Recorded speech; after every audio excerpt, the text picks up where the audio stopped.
cave that we're visiting now is the cave called Titwa.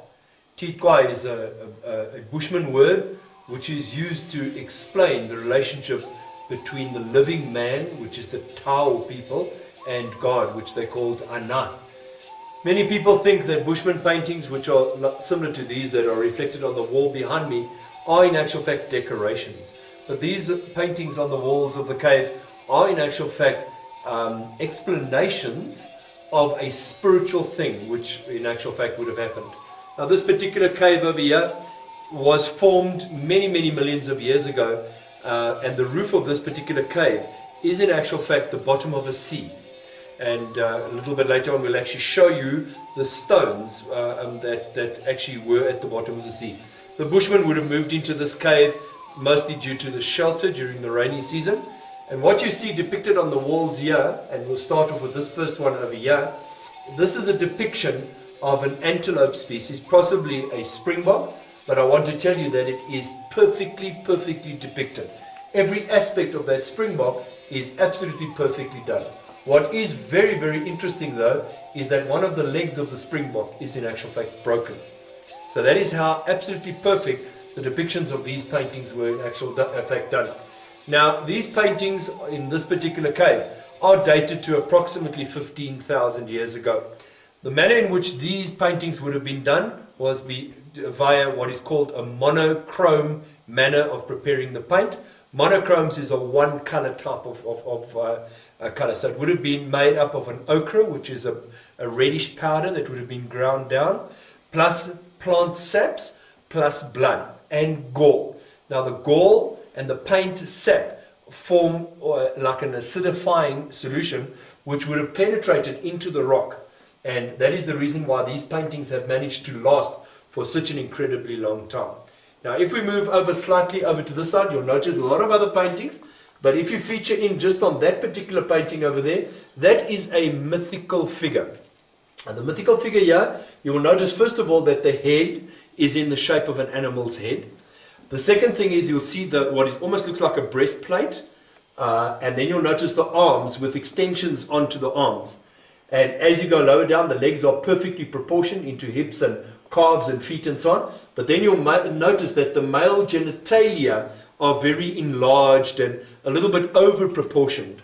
Now this particular painting there is vitally important in terms of the viewpoint of the spiritualism of these particular people. That is a mythical figure. So that is not depicting a human person. That is not a person wearing a mask on his head. That is in actual fact something that the shaman, who not a witch doctor, but a shaman, would have in actual fact seen in his dreams. Now if you move a little bit further over, you will then notice that there are animals with smaller legs but appear to have only one horn. Now these types of paintings again are mythical animals, and we'll see a couple more of them in a few seconds time. The animal itself doesn't actually exist. If you go back into European history, you will find a story about a unicorn, which is a one-horned animal. There are many paintings in this particular cave of one-horned animals. And if we move over just a little bit further, there again, you'll see again an animal with a one horn. Now many people will discuss this and say, but it looks as if it could be two horns.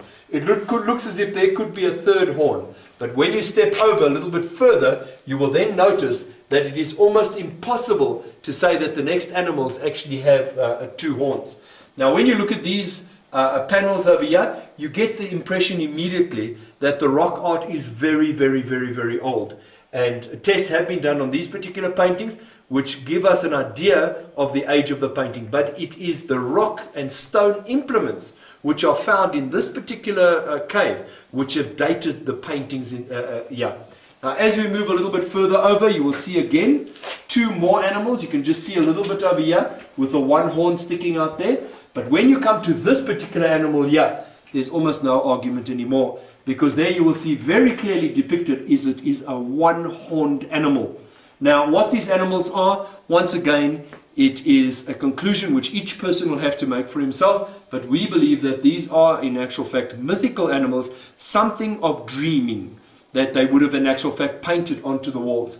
A little bit lower down, perhaps not very clear after all the many thousands of years that these paintings have been here, you will notice one person over there with an animal head carrying a stick, and if you look very carefully, you'll see 1, 2, 3, 4, there are 5 people. You can see the first and the second one and the next one over there.